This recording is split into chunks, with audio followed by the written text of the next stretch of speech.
मैं जब बाहर से लौटी तो मैंने देखा कि किस तरीके से मिट्टी के चूल्हे पर मेरी माँ हरी मिर्च को फ्राई कर रही थी।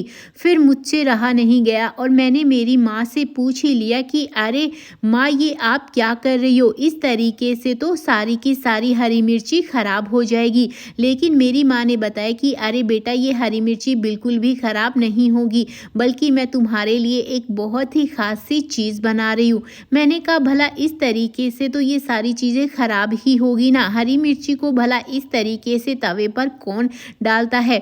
तो मैंने देखा कि माँ ने हरे प्याज को भी कट कर रखा था और ये हरा प्याज माँ बोल रही थी कि वो इसी में डालने वाली है। क्या फ्रेंड्स, आपको समझ में आ रहा है कि माँ आखिर क्या करने वाली है? अगर हाँ तो मुझे कमेंट करके ज़रूर बताना और साथ ही साथ ये ज़रूर कमेंट करना कि आप ये वीडियो कहाँ से देख रहे हैं।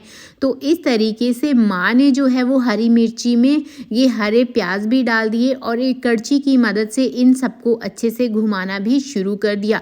मुझे तो कुछ भी समझ में नहीं आ रहा था, लेकिन माँ जब भी कोई खाना बनाती है तो वो मुझे दिल से बहुत ही ज़्यादा अच्छा लगता है। और इसी के साथ में माँ ने यहाँ पर धनिए को भी छोटा छोटा कट करना शुरू कर दिया, मतलब जो उसकी डंठल होती है ना, उसको तोड़ना शुरू कर दिया। फिर मैंने माँ से पूछे कि माँ, अब आप धनिए का क्या करोगी? तो माँ ने बोला कि बेटा, धनिया छील रही हूँ तो मैं इसका इस्तेमाल करूँगी और मैं इस्तेमाल इसी में करने वाली हूँ। मैंने कहा इसी में करने वाले हो? मुझे कुछ समझ में नहीं आया। तो माँ ने कहा कि मैं इस तवे के ऊपर ही इन सारी चीज़ों को डालने वाली हूँ। मुझे तो कुछ भी समझ में नहीं आ रहा था, लेकिन माँ मेरे लिए पहले भी कई बार बहुत अच्छी अच्छी रेसिपी बना चुकी है और अब तो मैं मायके आई हुई हूँ तो मेरी माँ मुझे रोज़ कुछ न कुछ बहुत ही अच्छा अच्छा खाना बनाकर देती है। तो मैंने देखा कि इस तरीके से माँ ने जो है तवे से जो मिर्ची थी सारी की सारी, जो प्याज थे हरे, वो एक प्लेट में निकाल लिए। मैंने कहा माँ, अब क्या करना है? तो माँ ने बोला कि इसे हम थोड़ा सा ठंडा होने के लिए रख देंगे। और इसी के साथ में माँ ने यहाँ पर एक जो लाल टमाटर है वो डाल दिया और इसको भी भुनना शुरू कर दिया। जो थोड़ा सा ऑयल बच गया था माँ ने बस इसी में डालना शुरू कर दिया। मैंने कहा माँ, इसको कितनी देर तक पकाना है? तो माँ ने बोला कि इसे हल्का सा ही पकाना है, इतना पकाना है कि इसका जो छिलका है वो बहुत ही आसानी से निकल जाए। तो यहाँ आप देख सकते हैं कि आंच जो है वो काफ़ी ज़्यादा तेज़ है। तो माँ ने इसे झटपट ही एक प्लेट में निकाल लिया, ज़्यादा टाइम नहीं लगा। तो मैंने कहा माँ, अब आप इसका क्या करोगी? तो माँ ने कहा कि इसको हम फटाफट से छिलके निकाल लेंगे और दूसरी तरफ ये जो हरी मिर्ची की डंठल है, इस डंठल को भी निकालेंगे, क्योंकि ये हरी मिर्ची अब थोड़ी नॉर्मल हो गई है। तो इसी की डंठल निकालकर हम इसका इस्तेमाल करने वाले हैं। तो क्या दोस्तों, आप भी अपने घर पर कुछ इस तरीके से हरी मिर्ची को फ्राई कर कर खाते हैं या फिर कुछ और तरीके से अपने घर पर बनाते हैं? अगर आपके पास में भी कोई रेसिपी है तो मुझे ज़रूर बताना। तो इस तरीके से एक एक करके माँ ने जो हरी मिर्ची की डंठल है वो सारी की सारी निकाल दी। तो माँ बोली कि अब मुझे ज़रूरत पड़ेगी एक मिक्सी जार की। मैंने कहा अब आप मिक्सी जार का क्या करने वाली हो?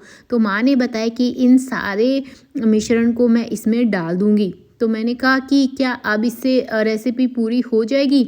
तो माँ ने बोला कि अभी इसमें और भी चीज़ें जाएगी। तो माँ ने मुझे बोला कि सबसे पहले मुझे मसालेदानी दो। तो माँ ने यहाँ पर लाल मिर्ची डाल दी। तो मैंने कहा माँ, ये तो लाल मिर्ची ज़्यादा नहीं हो जाएगी? तो माँ ने बोला कि ये तीखी वाली नहीं है, फ्लेवर वाली है, ज़्यादा गड़बड़ नहीं करेगी।